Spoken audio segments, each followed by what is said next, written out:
ስደት አስጠላኝ ሰለቸኝ ብለህ ሀገር ቤት ለቤተሰብ ወይ ለአንድ ወዳጅ ስትነግረው ቻለው እባክህ ያልፋል እኛም እዚህ ያለውን ኑሮ ችለነዋል ምናምን ይልሃልና በቀላሉ ይመክራል። ቻለው በሚለው ቃል አንተ እኮ ሰለቸኝ ያልከው እኮ ወዳጄ የመቻልን ጥግ አልፈህ እኮ ነው።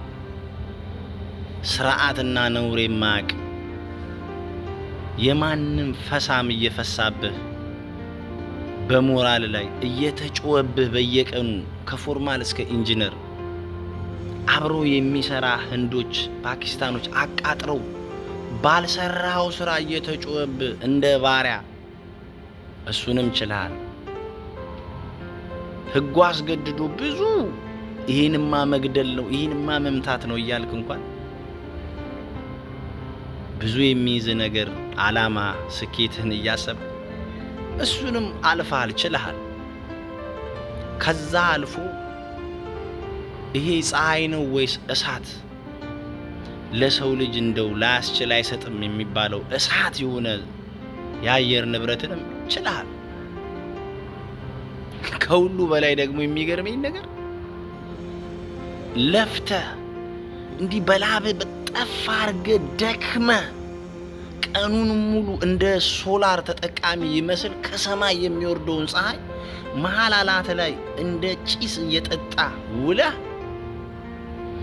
አርባብ ወይንም አሰሪ የምንላቸው ኦቨርታይማችንን ደሞዛችንን በሆነ ባልሆነ ቀናን ሰው ቆራርጠው በልባችን ምን እናርጋችሁ ግራ ግብት እስኪል ድረስ ምን ማድረግ እንዳለብህ ካንስሌሽን ብታይ ብሎ ካረገ ለምንድነው ስትለው ስደውል የሆነ ነገር አለ እያልክ ሁሉ ይሄን ሁሉ ነገር ይችላል።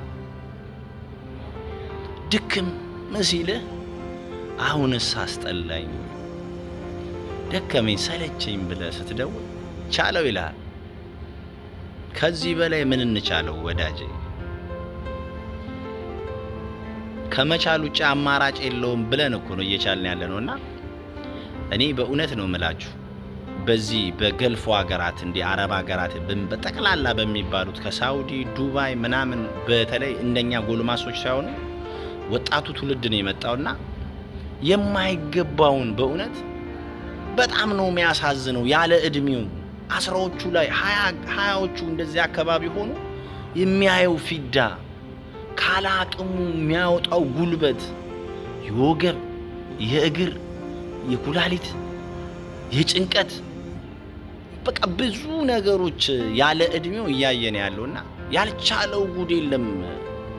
መካሪ ነኝ ባዮች ወይንም ሐሳብ ሰጪ ነኝ ባዮች ቡጢ ለመካሪ ቀላል ነው እንደሚባለው አይነት ምክር አትምከሯቸው። በእውነት አረብ ሀገር 6 ወር ማሳለፍ የህይወትን ጣም እንደፈለክ አድርገህ መብላት ያክል ነው። በእውነት በጣም ነው ማዝነው። ብቻ ለወጣቶችና በስደቱ ዓለም ላላችሁ ሰዎች ጠቅላላ እግዚአብሔር የምታርፉበትን ጊዜ ያምጣ። ሰላም የምትሆኑበትን ሐሳባችሁ ሞልቶ ነገሮቻችሁ ተሳክቶ እንደው እግዚአብሔር ሆይ ተመስገን ባይሆን እንኳን በጤና ከህይወት ተምራችሁ ከውጣ ወረዳ አይታችሁ ጥሩ የሚባል ቦታ ያርግላችሁ። መጨረሻችንን ያሳምር። የማታም እንጀራ ይስጠን።